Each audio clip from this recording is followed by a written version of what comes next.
Hello guys, আসসালামু আলাইকুম ওয়া রাহমাতুল্লাহি ওয়া বারাকাতুহু।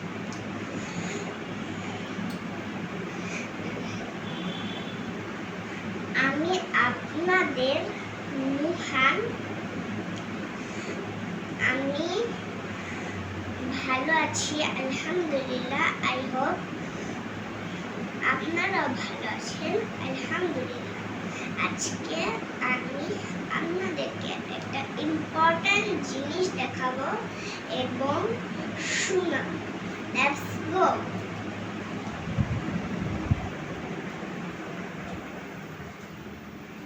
এই যে দেখো, আমি গুড় আর রড চা খাচ্ছি। গুড় দিয়ে আমি রড চা খাচ্ছি, কারণ চিনি দিয়ে খাওয়া যায় না। চিনি শরীরের জন্য অনেক ক্ষতিকর।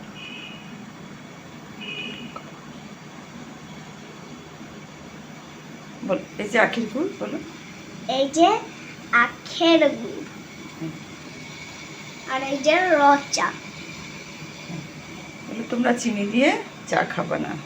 তোমরা চিনি দিয়ে চা খাবা না। চিনি শরীরের জন্য খুবই ক্ষতিকর, বলে দাও। চিনি শরীরের জন্য খুবই ক্ষতিকর। এটা ইম্পর্টেন্ট ছিল। এটাই ইম্পর্টেন্ট ছিল। আসসালামু আলাইকুম ওয়া রাহমাতুল্লাহি ওয়া বারাকাতুহু।